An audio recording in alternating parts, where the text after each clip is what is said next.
Всем доброе утро! Как всегда, рада видеть вас на своем канале. Меня зовут Олеся. Сегодня буду готовить жареные пирожки с картошкой. Это очень классный рецепт пушистого, нежного, не резинового теста для жареных именно пирожков. Вы давно просили, давайте приготовим вместе. Начинку, кстати, можно использовать абсолютно любую, какую вы любите. У меня сегодня картошка. Для приготовления потребуется примерно полкилограмма муки, 225 мл теплого молока, 30 мл растительного масла, 1 яйцо, 5 грамм соли чайная ложечка, 1 столовая ложка с горкой сахара 20 грамм, 100 грамм сметаны комнатной температуры, поэтому заранее выньте ее из холодильника, и 8 грамм сухих дрожжей. Я молоко уже заранее подогрела, оно у меня тепленькое, градусов 40. Добавляем к молоку сахар, добавляем сухие дрожжи. При желании можете использовать живые. Живых дрожжей достаточно будет 20-22 грамма. Растворяем дрожжи в молоке. Из общего количества добавляем примерно 3 с горкой столовые ложки муки. И перемешиваем. Можно сразу, в принципе, по большому счету замешивать тесто. Но так тесто все-таки будет более воздушное, более такое пузырчатая, поэтому сделаем такую дрожжевую болтушку и оставим минут на 15-20 в тепле активизироваться. Можно прикрыть. У меня прошло примерно минут 15. Вот такая вот пенная шапочка поднялась. Этого достаточно. Дрожжи начали свою работу. И теперь можно замешивать тесто. И тесто будет подходить более активно. Вливаем 30 грамм растительного масла. Сметану, она у меня уже постояла на столе в течение более чем часа, 100 грамм. 1 яйцо среднего размера. Размешиваем все. И начинаем порциями всыпать муку. Не забудем вместе с мукой добавить соль. Подсыпайте частями, порциями муку, перемешивайте вместе с мукой. Введите соль. Это делается для того, чтобы дрожжи активнее работали, когда соль вводится с мукой в последний момент. Перемешиваю сначала ложкой. И когда уже не могу перемешивать ложкой, когда уже практически полностью всю муку всыпала, примерно 3/4 общего количества муки, перехожу на рабочую поверхность. Подсыпаю рабочую поверхность мукой, выкладываю тесто и начинаю с тестом работать, вымешивать. Повымешивайте по возможности хотя бы в течение нескольких минут, хотя бы минут 5.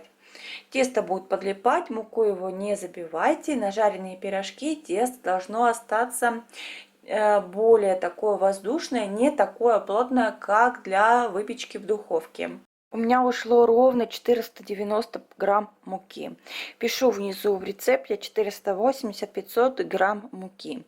Зависит от сметаны и размера яйца, поэтому плюс-минус 20 грамм, смотрите. Берем чистую посуду, на донышко наливаем капельку растительного масла, примерно чайную ложечку, смазываем донышко и бортики миски. Это нужно для того, чтобы тесто хорошо тянулось и подходило. Выкладываем ком теста швом вверх и переворачиваем. Таким образом тесто все полностью смазано. Можно еще немножечко ладошкой пройтись сверху, смазать его, чтобы оно не сохло. Обязательно прикройте, либо затяните пленкой и оставьте в теплое место на расстойку примерно на час. Это среднее такое время. Смотрите, чтобы тесто у вас увеличилось в объеме более чем в 2 раза. Тесто у меня подходило примерно 1 час 15 минут. Вот так хорошо подошло. Сделайте обминку. Хорошо обомните тесто.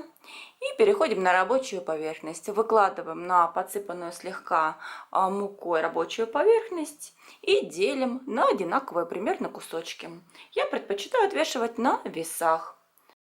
У меня получилось 13 штук, примерно по 60 грамм. Для начинки я буду использовать картофельное пюре. Не буду долго на этом останавливаться. Самое обычное картофельное пюре с молоком и сливочным маслом и немного соли. Больше никаких добавок. Полностью охлажденное, холодное.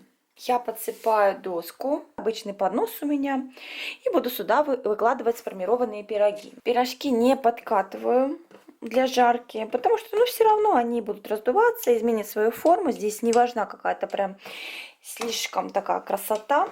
Единственное, что я делаю, так же, как и всегда, раскатываю лепешечку, можно даже рукой растягивать, и переверну. Эта сторона, по которой мы катали, более гладкая, чем вот эта. Стараюсь мукой пользоваться во время формовки по минимуму, чтобы она потом не горела. Можно, кстати, пользоваться растительным маслом. Смачиваю кончики пальцев мукой и формирую обычные пирожки. Выложили начинку и обычно вот так делаю несколько, 5-6 раскатываю, чтобы равномерно подходили по сковородкам. Особенно если много будете готовить.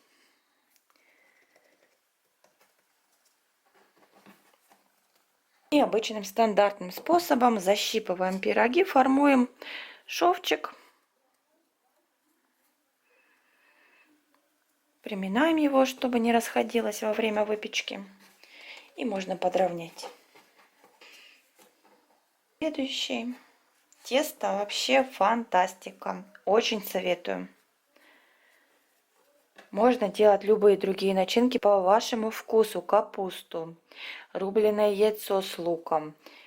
Сладкие даже можно делать. Тогда я бы добавила еще ложечку сахара.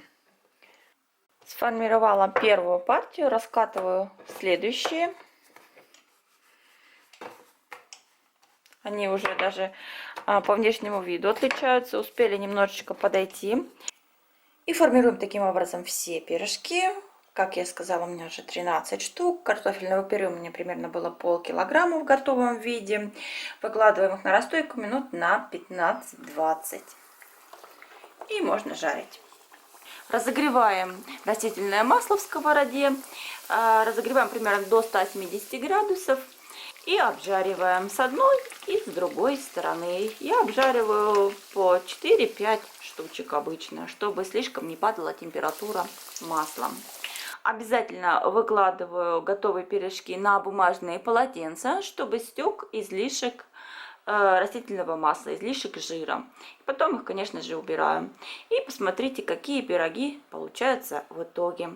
У них пока не горячая, такая хрупкая, немножечко похрустывающая корочка. Потом, когда они остынут, будут просто мягенькие и воздушные. Я тесто слишком толсто не раскатывала, поэтому у меня немного теста, но оно само по себе очень вкусное и много начинки. Готовьте с удовольствием, возможно, вам тоже понравятся такие пироги. Очень советую. Я делала вот такого вот не слишком большого размера, оптимального, я бы сказала. Посмотрите, какие они получаются на разломе. Вот они мне еще горячие, похрустывают вот так. Очень вкусные пироги. Готовьте с удовольствием, пишите свои отзывы внизу в комментариях, поддержите меня пальцем вверх. Вкусных вам пирожков. Скоро увидимся в следующем видео. Всем пока!